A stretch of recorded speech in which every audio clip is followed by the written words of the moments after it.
Parce qu'il y a des gens qui scellent pour condamnation. Et quelqu'un dit Amen.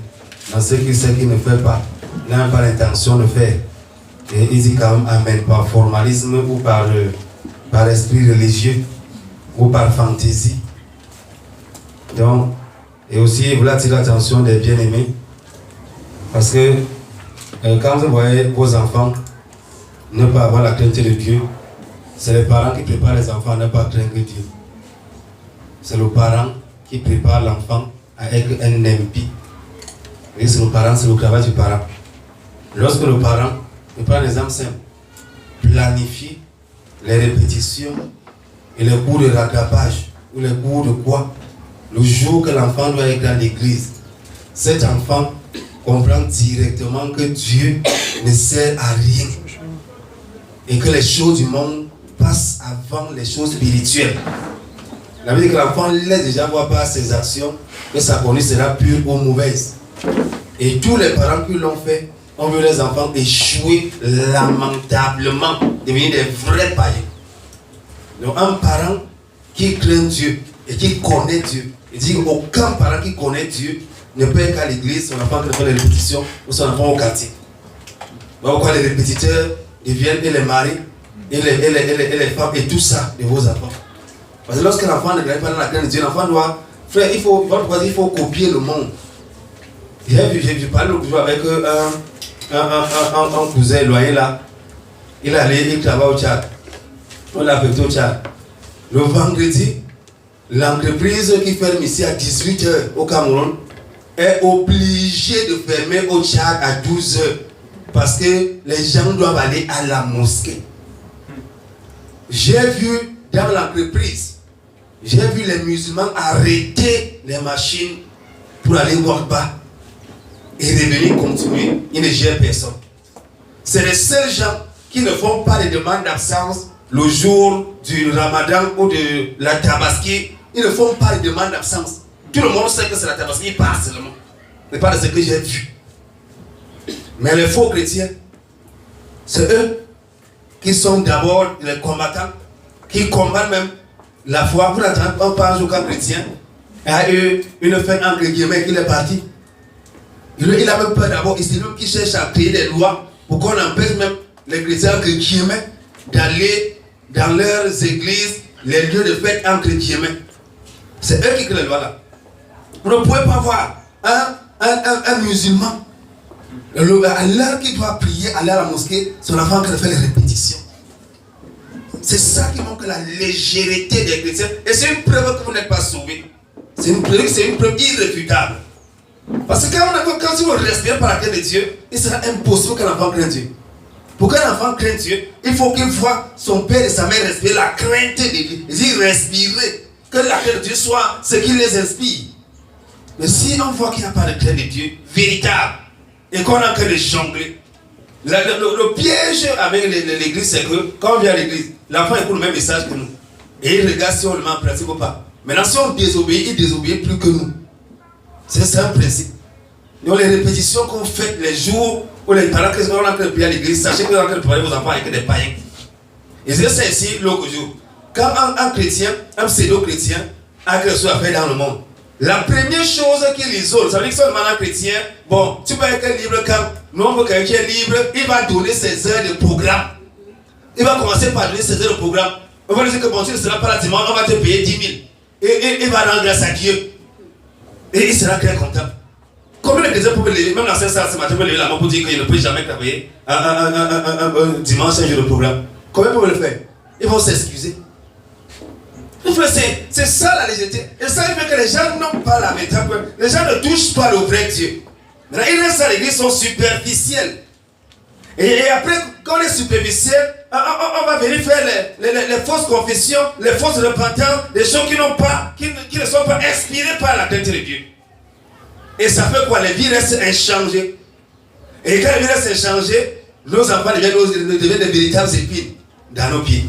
À cause de quoi? À cause du manque de crainte de Dieu. Frère, la Bible dit que le monde doit nous enseigner. Regardez vos voisins musulmans. Il a 8 enfants, 8 sont musulmans. Le chrétien a 5 sont païens, il accouche chez lui. Et les grands-mères, il fait les liettes. C'est incroyable. Et si un pays, ils allaient au travail à 12 heures, s'il ne veut pas fermer son usine, c'est son problème. À 12 heures, quand ils sont déjà partis pour aller faire le prière. Le vendredi, ils ont arrêté. S'il ne veut pas, c'est son problème. Il n'a qu'à faire. S'il ne veut pas fermer, il laisse. Ça l'engage.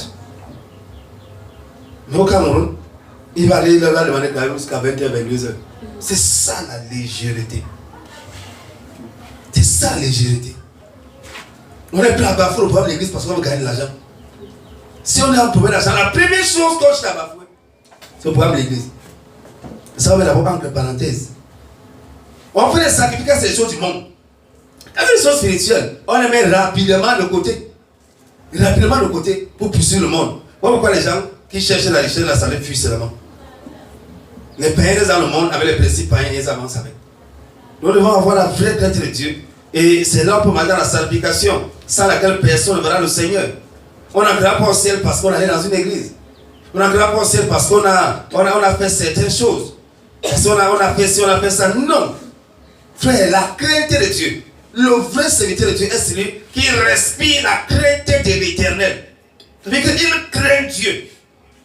On ne le force pas à craindre Dieu. C'est-à-dire que la crainte de Dieu est ancrée en lui, dans son principe. Pas les chrétiens superficiels, pas les chrétiens légers, pas les chrétiens mondains, ou les religieux païens, et qui sont dans les églises. C'est ça le gros problème. La crainte de Dieu véritable, qui est le commencement de la sagesse. Pourquoi voir les chrétiens étourdis? Voyez les chrétiens demander comment il est comment même, il vit comment. Pourquoi il est étourdi? Parce qu'il n'a pas la vraie crainte de Dieu. La crainte de Dieu n'est pas. Les choses du monde passent avant les choses de Dieu. C'est incroyable. C'est incroyable.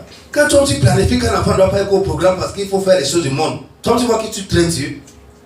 Qu'on soit sérieux. Il faut qu'on soit sérieux. Il veut dire que la force, ce n'est pas les amens. Parce qu'on peut dire autant d'amens qui scellent nos condamnations pour l'enfer. Amen n'est pas une garantie du salut. On est sauvé parce qu'on marche dans la sainteté. Et on a une vie. Pour le diable, le proche, Jésus a dit, le plein de ce monde vient, il n'a rien à moi. Et chaque chrétien ici ce matin doit dire la même chose que Jésus. Le diable ne me reproche rien. Le diable ne me reproche rien. Pourquoi les chrétiens sont atteints par les sorciers? C'est à cause de ceux qu'ils ont, ils craignent les choses du diable en eux. Ils craignent les choses du diable en eux. Donc frère, quand on parle que c'est dans tout sa conduite, il faut comprendre que tout ce qu'on fait, on doit voir la sainteté de Dieu à l'intérieur. Ce n'est pas une histoire d'être chrétien à l'église et d'être au quartier. Non, c'est une histoire que toute ma conduite est réglée par la sainteté. C'est pas négociable. C'est pas négociable.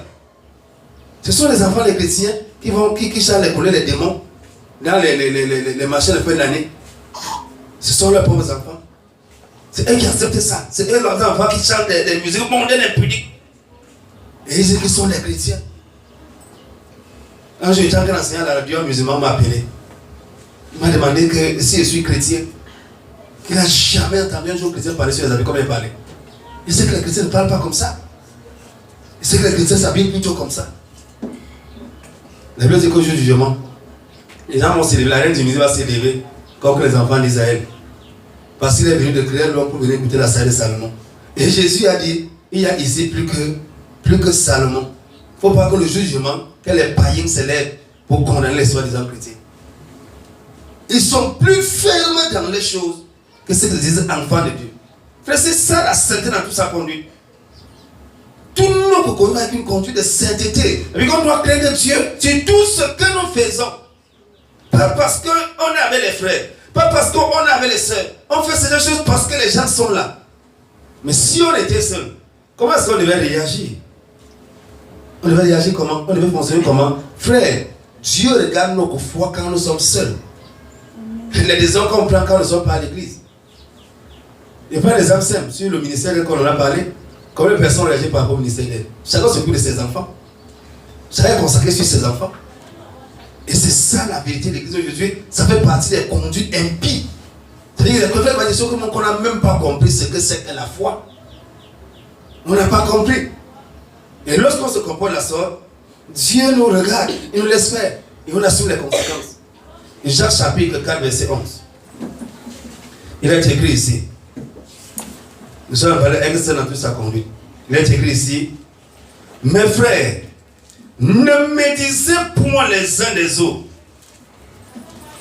La Bible dit ici, un chrétien, un frère, une sœur ne doit pas médire de l'autre.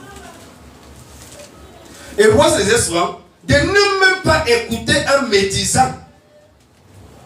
Parce que les gens qui sont des poubelles, ils écoutent même les médisants. Ils accordent même du temps aux médisants. Tu ne dois même pas accorder une seconde à un médisant.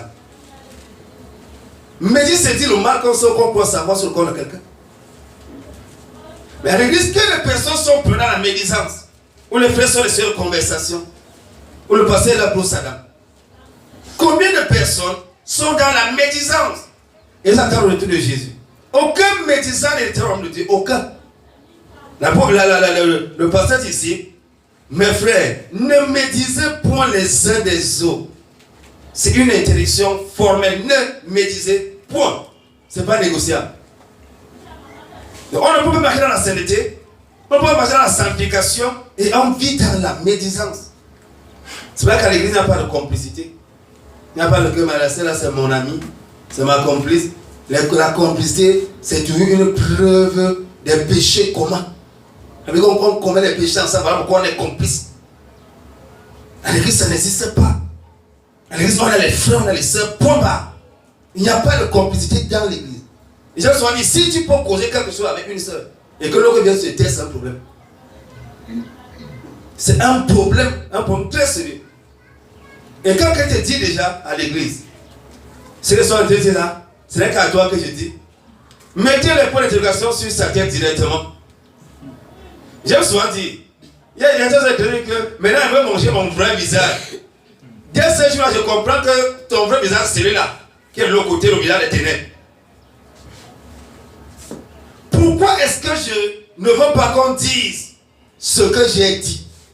Pourquoi est-ce qu'il veut qu'on cache ce que je suis en train de dire? Pourquoi est-ce qu'il ne veut pas qu'on dise ce que je suis en train de dire?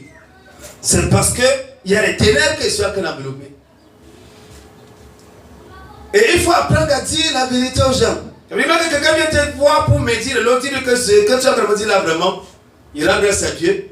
Mais mardi, nos frères seront informés, on va parler à quoi? Et tu informes directement le frère, tu l'appelles directement, mais la soeur. Ça, la soeur, qu'elle me dit ceci ou cela sur toi, là.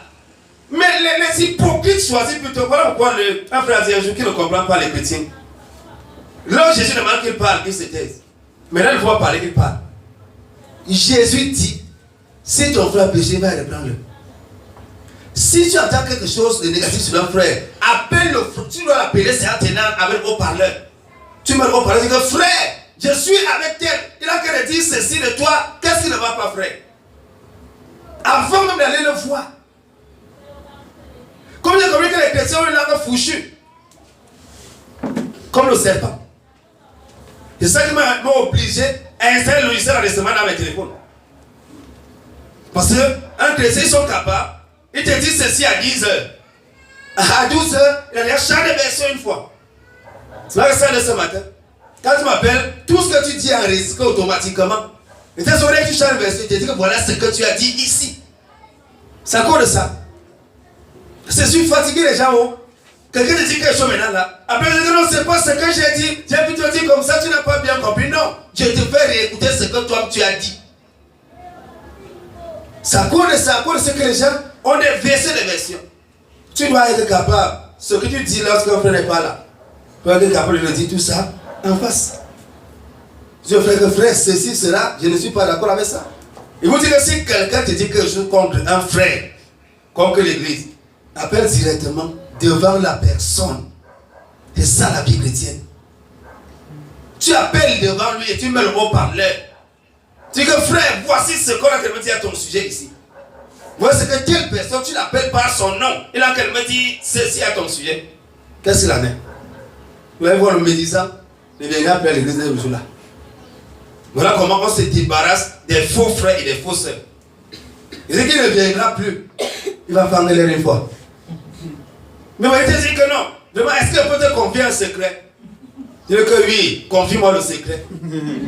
Il est venu confier le secret. Tu lui dis que Jésus a dit.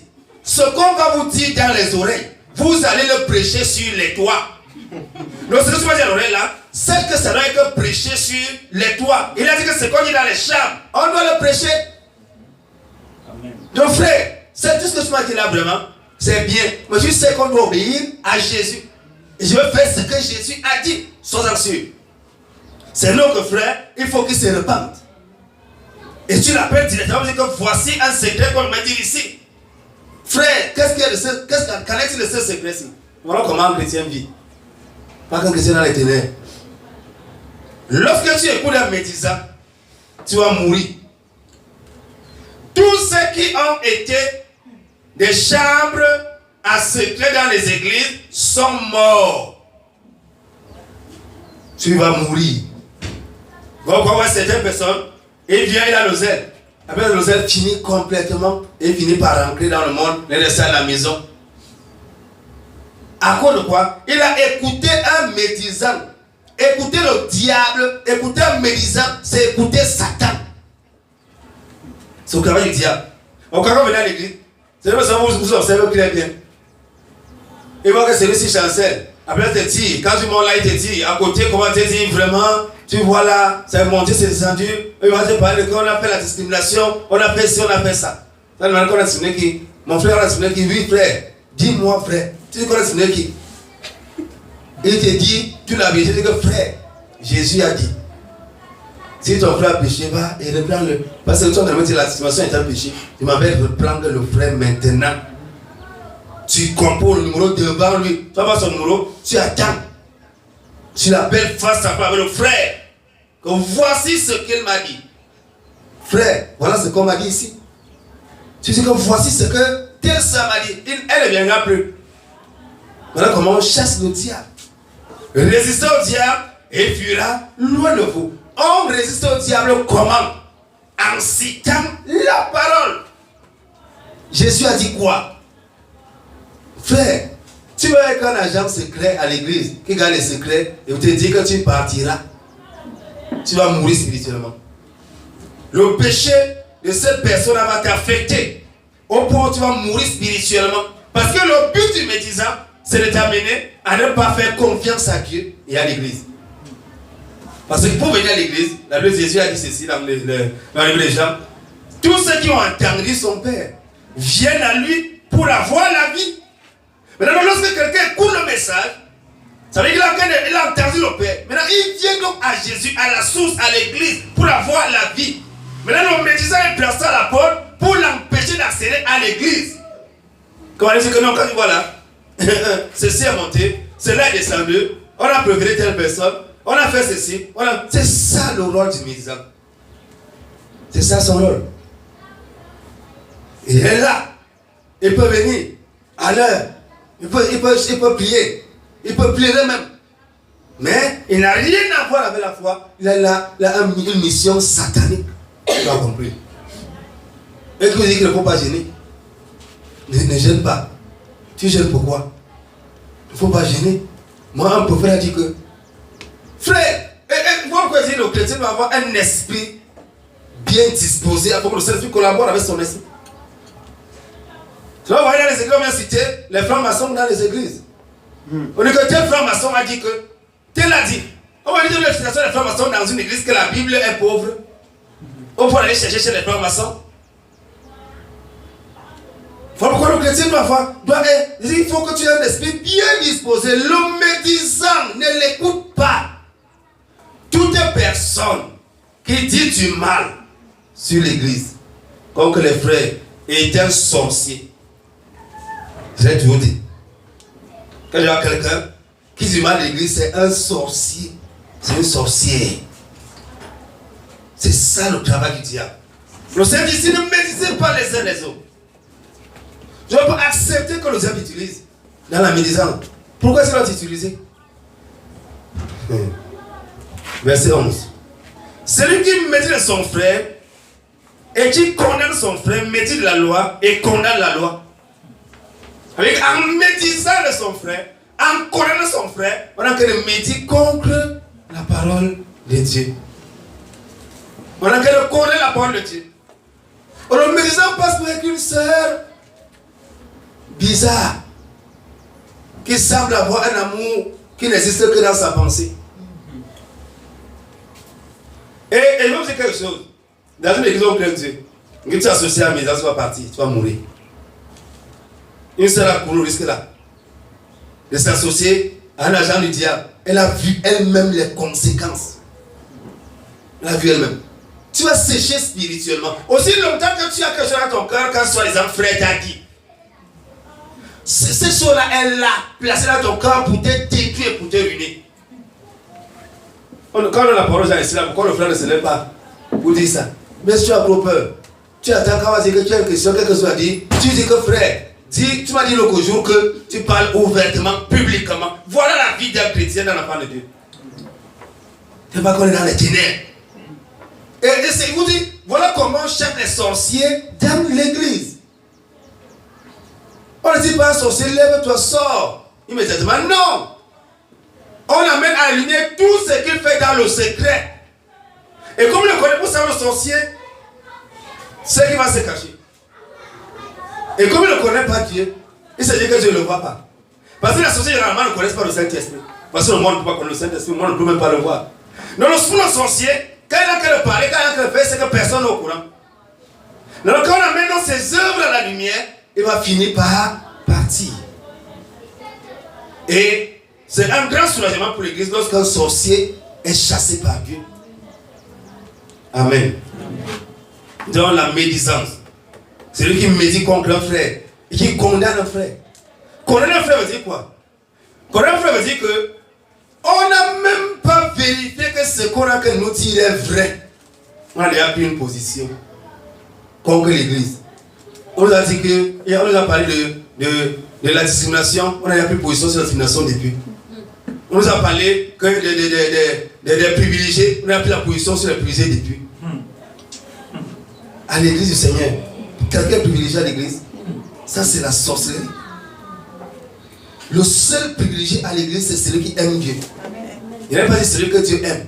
Il y a une différence entre les deux. Il y a une différence entre les deux. Il y a une différence entre aimer Dieu et celui que Dieu aime. Pourquoi Dieu, il y a certaines choses qui sont réservées uniquement à ceux qui aiment. Tout concourt au bien de ceux que Dieu aime. Non.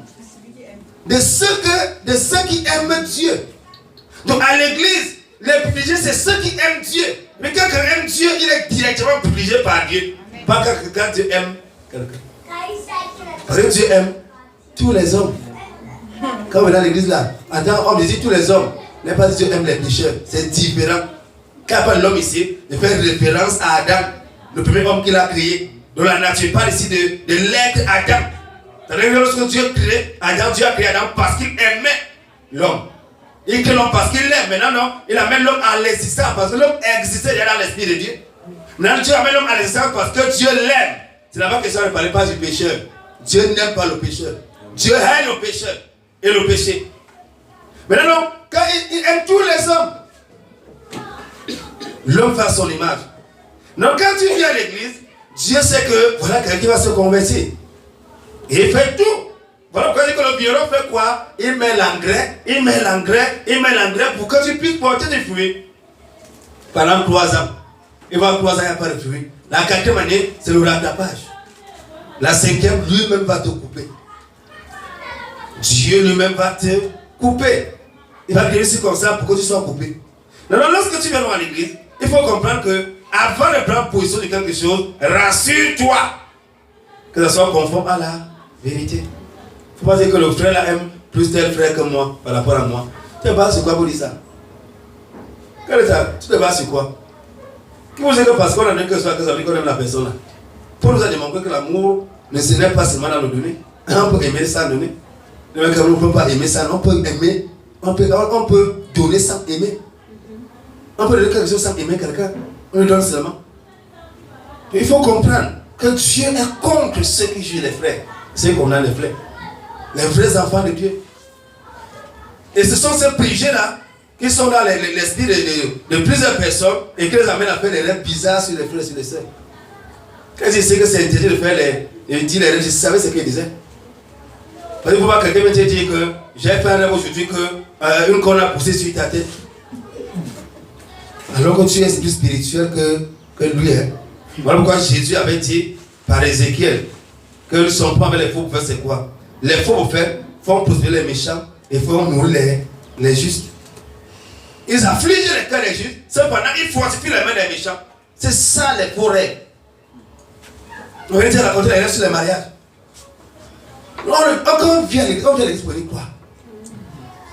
On ne vient pas à l'église pour venir rêver. Que ceux qui parlent à rêver, c'est leur problème. Quand on vient dans la maison de Dieu, c'est pour venir croire en Jésus, pour venir rêver. Tu rêves sur le mariage pour faire quoi? Par rapport à quoi? Pourquoi tu ne rêves pas sur les anges? Tu ne rêves pas sur les anges. Tu ne rêves jamais sur le paradis. Mais tu rêves sur le mariage, comment? C'est des choses qu'il faut régler. Ça veut dire que tu as un esprit d'impudicité qu'il faut que tu règles rapidement. Et tu vas te rendre compte que pour te démontrer que tu es impudique, va dans ton esprit combien de fois tu as rêvé que tu es en train de te marier avec les gens. Ça fait combien de personnes? Ça veut dire que tu es même dans la polyandrie. Si tu es une soeur et tu es un frère, tu es dans la polygamie. Et tu es là, tu as épousé plusieurs soeurs dans ton esprit. Tu es là, tu as épousé plusieurs frères dans ton esprit. Ça, c'est un esprit de débauche. Et les débauchés n'entreront pas au ciel. Les débauchés. Les débauches comment dans l'esprit? C'est pas que les barrières charnelles t'empêchent de tomber sur quelqu'un. Ouais. Dieu nous aide. Les péchés. Or, si tu juges la loi, tu n'es pas observateur de la loi, mais tu t'en rends le juge. Nous sommes les observateurs, nous sommes ceux-là qui obéissent à la loi morale de Dieu qui n'a jamais changé. C'est la loi des cérémonies qui a changé. La loi morale n'a jamais changé. Les fornicateurs, les adultères n'entreront pas au ciel, ils seront punis de mort. Les adultères seront punis de mort. Ça commence comment que un frère marié dans son esprit, il commence à flirter avec une femme dans sa pensée, dans son esprit. Ça commence comment même? Vous faites même quel miracle même pour les passer. Une sœur, vous voyez dans le foyer avec un homme. Donc même une nuit, il rêve jusqu'à accoucher les enfants. C'est incroyable. Frère, avant tu ne veux pas, est-ce que les gens ont la clé de Dieu? Avec quelqu'un fait un rêve, dans le rêve là, il a fini de se marier, il a même eu des enfants. Dans le même rêve. Une seule nuit. Vous voulez observer la parole de Dieu? On cherche à la tordre. On cherche à sortir de ce que Dieu dit. Nous, la parole de Dieu est clos, le chemin de Dieu est clos et gloire. Il faut chercher il faut arrondir les angles. La Bible dit qu'il y a un seul législateur qui peut sauver et détruire. Toi, qui es-tu qui juge les autres? Ils ne sont pas des jugements basés sur la parole des gens, des jugements basés sur les suppositions, des jugements basés sur la médisance. Parce que tu as dit quelque chose sur quelqu'un, tu as prononcé le jugement une fois, sans vérifier. Avant de prendre position, vérifie que ton jugement est conforme à la vérité. On dit que tu es un sorcier, tu apprends aussi que c'est un sorcier. Directement, sans vérifier. Le Seigneur nous aide. Alors on va voir ce que Jacques dit aussi, Jacques 5, verset 9. Et que c'est notre nos conduit. Jacques 5, verset 9, il est écrit ici. Mes frères, ne vous plaignez point, voilà encore notre aspect, les uns des autres, de peur que vous ne soyez condamnés. Voir le juge est à la porte. Se plaindre veut dire quoi? Se plaindre veut dire quoi? Quand le Seigneur dit ne vous plaignez pas les uns les autres. Il y a quelqu'un qui dit mieux entrer dans les plaines. Mais les plaines qu'on ne lève pas la voix, mais la voix basse. Hein? Accuser. Ne vous plaignez pas les uns les autres. Ne murmurez pas les uns contre les autres. Et se plaint de ton frère.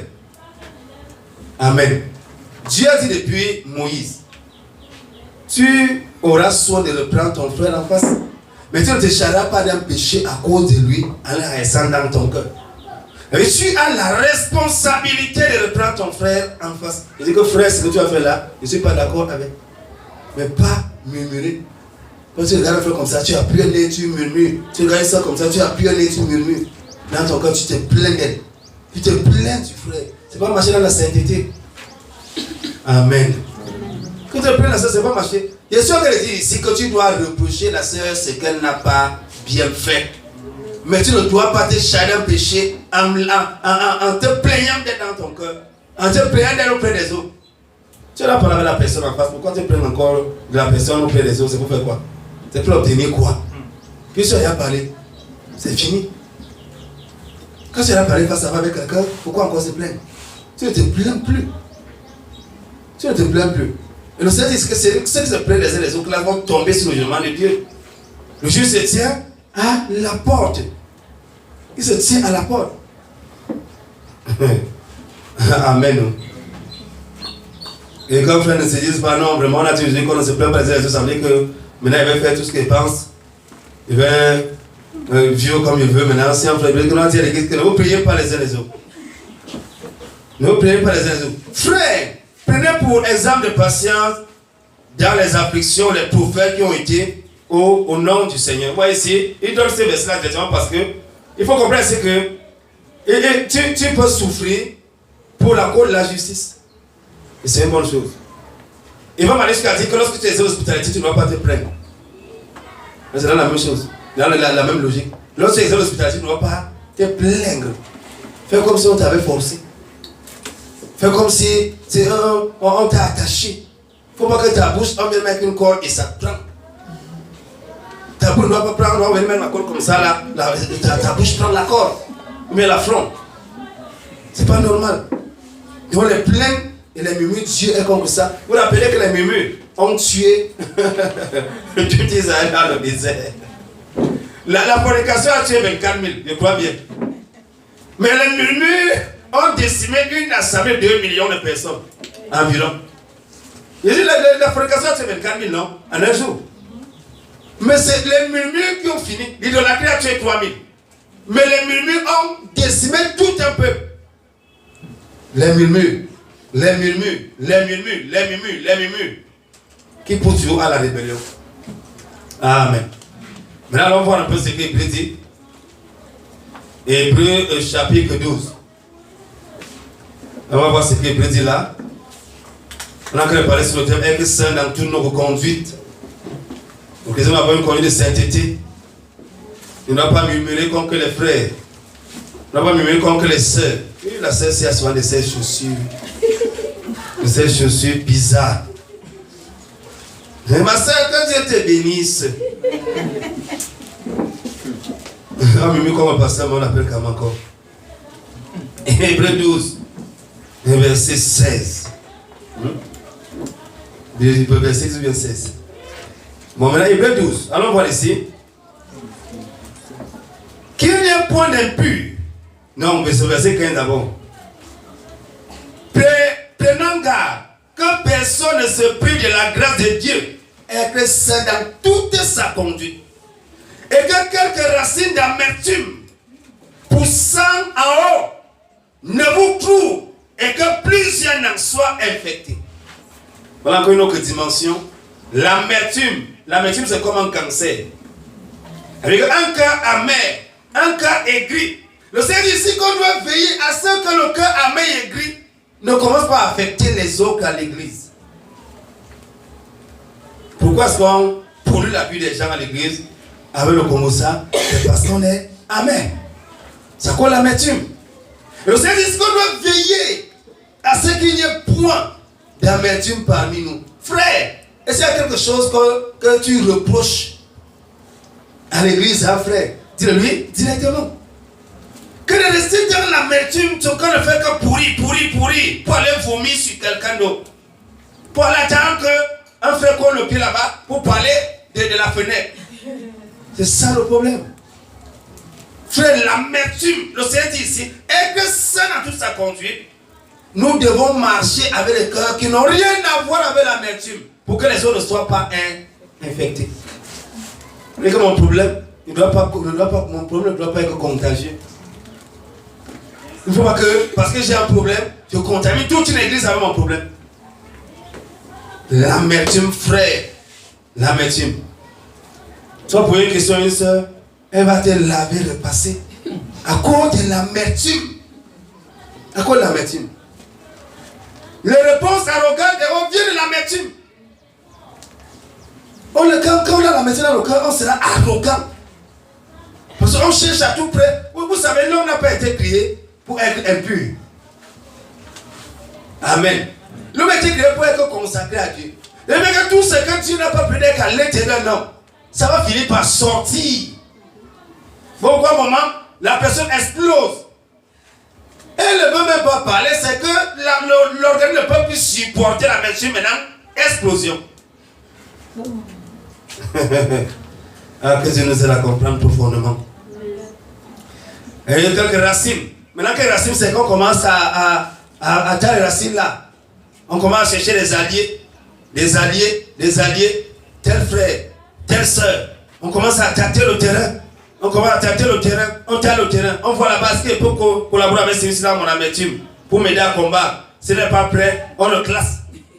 On regarde là-bas. On commence à chercher. C'est ça. Et ça fait quoi? La vie des gens a été détruite dans les églises à cause de ça. Il y a d'autres quand même. Il y a d'autres. C'est la même chose qu'avec les clans. Quand on entend les dés pour Christ, les barils pour Christ, les bakoko pour Christ, les bouddhas pour Christ, les boules pour Christ, ça vient de ça. On commence à créer les clans. On va se rapprocher de celui qui est de mon village. On va parler même pas toi ensemble. Et là, l'homme de Dieu va faire comment? Moi, si ton patron n'existe pas, hein? C'est là que tu as donné la langue du Saint-Esprit. Il donne la langue du Saint-Esprit pour qu'on puisse comprendre qu'au ciel, nos langues là ne vont pas exister là-bas. Amen. Donc, le frère doit séparer son cœur de l'amertume. J'ai dit, si ton frère a péché, dis à ton frère, mon frère, ça, je ne suis pas d'accord avec, et tu ne te chargeras pas d'un péché à cause de lui. Ne racle pas dans ton cœur, imagine les choses qui n'existent que dans ta pensée. Et que le frère ne connaît même pas. Pourquoi il va venir, il ne sera même pas au courant. Je savais qu'il ne faut pas. Il faut dire au frère que frère. Et il aime son plus ça pour la question, frère. Pourquoi telle ou telle chose? Maintenant, le frère va s'expliquer. Et un frère enfant de Dieu doit pouvoir l'explication qu'un frère lui donne. Pas avoir encore le problème. J'ai souvent vu à l'église. Tu poses la question à quelqu'un, il te répond. Toi, tu veux lui mettre la réponse dans la bouche. S'il ment, n'est-ce pas le Saint-Esprit est là pour ça? Les menteurs n'entreront pas au ciel. Si c'est un frère, il va confesser ce qu'il a fait. Il va le confesser. Et il sait aussi une chose. Plus on met du temps avant un péché, plus il devient difficile à confesser et plus les dégâts seront très élevés. L'humiliation sera aussi élevée. Vous savez que c'est un frère. Le frère va faire ce qu'il doit faire. Pourquoi le Seigneur nous parle ce matin de la sainteté dans nos conduites. Nous devons avoir une conduite saine, séparée de tout péché, c'est pas l'amertume. Verset 16. Qu'il n'y a point d'impur, ni de profane, comme Esaü, qui vendit son wellness pour une viande. On doit veiller que ça n'abandonne pas la voie pour les soya. Pour les 50 à la brique. Amen. Ou bien pour la Maison Blanche. On va l'appeler à la Maison Blanche. Pas de Washington, la Maison Blanche de Mbogada, où c'est là. Elle va aller manger le poisson brisé. On va savoir que non, ils vont manger celui-ci. On va briser celui qu'elle veut manger. Le Seigneur dit ici, on doit veiller. Donc veille à ce qu'il n'y a point d'impur. Un impur est celui qui est souillé de quelque manière que ce soit. On doit veiller. Il n'y a pas de frères impurs à l'église. Les frères qui croient que vraiment, tu sais, frère, moi je crois en Dieu. Hein. Il y a des niveaux où, quand ça ne va pas, il faut qu'on se cherche. Tu dois comprendre que c'est celui-là. Et tous sont frères. Et tous sont frères. Pourquoi on se cherche, frère, on se cherche comment? Pour la question de savoir comment on se cherche. On se cherche comment? Amen. On se cherche comment? La Bible dit qu'on doit veiller qu'il n'y ait point d'impur. L'impureté. À l'église, on doit veiller. Pourquoi ça doit être impur? On ne doit pas avoir l'impureté sur une seule. Que ce soit les bijoux, que ce soit les faux cheveux, que ce soit toutes ces choses-là, les vernis hauts. Une seule ne doit pas mettre la peinture sur elle à l'église. Dieu n'a pas mis la peinture sur les humains. Elle n'est pas mûre pour mettre la peinture. Donc, on doit veiller bien par l'impur. L'impureté. On doit séparer tout ce qui peut nous souiller. Les musiques mondaines, ça souille. Les films mondains, ça souille les gens. On doit se séparer de l'impureté. Quand on m'a demandé si tu connais le dernier morceau de tel musicien, tu vas comprendre que celui-là, son esprit est pollué avec la mondanité. Donc on va dire tellement si tu as encore des musiques impudées dans ton téléphone, flirte avec le monde, flirte avec le monde, flirte avec les gars. Attends, je suis à l'église. Tu vas lui savoir venir te dire que vraiment, il voulait te poser une question. Bon, il y a quand même un frère du plein d'égarement, et que ça s'appelle le plein évangile. Parce que j'avais le plein évangile là-bas. Il y a un frère du plein égarement qui est très gentil, très sympa. Et ça fait 2 ans qu'on se côtoie. Et quand même que je remarque que le frère là a des intentions, mais moi je ne suis pas prêt. C'est l'impureté. C'est l'impureté. Pourquoi flirter avec un frère? Parce que tu regardes, il m'apprécie. Il y a des choses que je ne sais pas, il ne comprend rien. Mais tu essaies de réfléchir, tu ne comprends rien. Tu essaies de réfléchir, tu ne comprends rien. Comment tu peux aller t'amuser avec le sexe opposé? Tu t'amuses. Tu t'amuses. Regarde, il va me distraire avec un être humain. Aïe, que Dieu nous aide. Je ne sais pas. Je ne sais pas pourquoi les gens n'ont pas la crainte de Dieu. Je ne sais pas. Imagine-toi cet exemple. Quand tu laisses quelqu'un dans l'illusion qu'elle a déjà prouvé son compte, elle va venir bon matin, vraiment, ma complice, ou bien mon complice, vraiment Dieu m'a béni. Un frère a demandé ma main. Si tu ramasses un coup de poing là-bas, ou bien une latte sur ta tête, tu vas te dire que c'est la persécution, c'est la jalousie. N'est-ce pas la conséquence de ton péché? Tu fréquentes le sexe opposé, comment? Moi, il y a des choses qui ne dépendent pas mentalement. Comme j'ai vu une fois à la mairie des Foulan, où un homme arrive à s'asseoir sur les cuisses des femmes, et c'est sûr que ces femmes sont mariées. Tu es marié, tu t'amuses avec un homme. Comment? Vous causez même pourquoi? Mon frère, moi, c'est des choses qui me dépassent. Hein. On cause quoi? On va causer quoi? Tu vas causer quoi avec une femme? On cause quoi? De Jésus? Oui. Mais si on parle de Jésus, on va rester sur Jésus. Qu'est-ce qui va... Ça va commencer pour qu'on commence à rire. Tu vois quelqu'un, une femme mariée qui rit aux éclats avec un homme qui n'est pas son mari. Elle rit aux éclats. Elle tape sur l'épaule. Tu ne peux même pas te prendre l'épaule. C'est l'impureté. Tu t'assois pour boire le jus d'un homme qui n'est pas ton mari. Comment? Comment? Le message va t'appeler au téléphone. Pour te parler des affaires du bureau. Qu'est-ce que les appellent ton bureau? Viens chercher à la maison. Est-ce que quand on quitte le bureau, on va vivre le bureau à la maison comment? On va commencer à veiller, à chercher le réseau. On sait qu'elle n'attend pas, elle ne comprend pas bien, on raccroche. Parce qu'on est coincé. Frère, c'est l'impureté. Garde les photos de mon téléphone de vos partenaires de péché, c'est l'impureté. Un jour, c'est avec ton mari, on va me voir un numéro. On va écrire même un nom que tu ne peux même pas déchiffrer. Il y a des numéros comme ça. Tu prends le téléphone, tu vois un nom qui n'existe nulle part. Un nom qui n'existe nulle part, alors c'est un nom bien connu. C'est l'impureté. C'est ce qu'on doit payer. On doit payer. Pourquoi finalement le verset 17.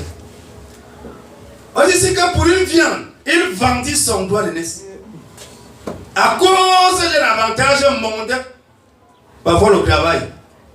On va avoir le travail, on va commettre la fornication avec un païen pour avoir le travail. On va avoir le travail, on va se livrer à un païen. On va avoir le travail, on va faire ci, on va faire ça.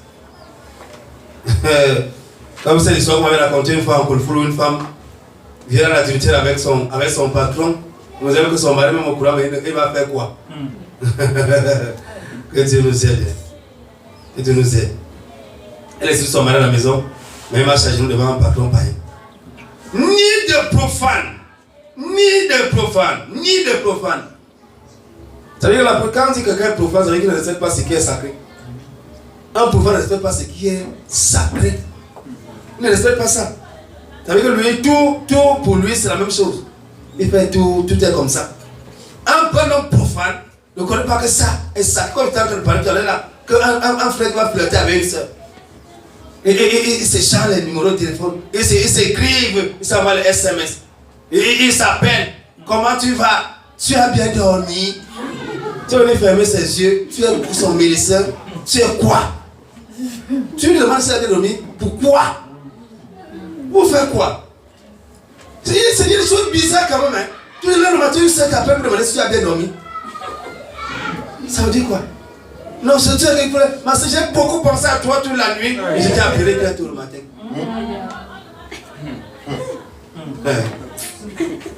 Que Dieu nous aide. Quand on dit que quelqu'un est, ça veut dire qu'il méprise ce qui est sacré. Quand on dit que le corps de Dieu du Saint-Esprit, un homme profane ne respecte pas ça. Une sœur profane ne respecte pas ça. Bon, pourquoi elle est célibataire physiquement, mais dans son esprit, elle est mariée déjà. Elle se voit avec l'alliance de doigt comme ça, là, elle est mariée. Donc, on a dit aujourd'hui ici qu'il y a des choses qu'à l'église, tu vois quelqu'un, on dit qu'on a que le femme malade, quelqu'un tombe, on ne délivre personne. On ne prie pour personne. On ne prie pour personne. Ta maladie, ou bien on n'attendait pas le jour du mariage de quelqu'un. On ne priera pour personne. Parce que ce jour-là détruit la vie des gens. Et c'est comme ça que les gens vont en affaire. Il ne faut pas les laisser comme ça faire. Avoir ces fantômes dans son esprit. Et se représenter que non, vraiment, je vois ma femme, c'est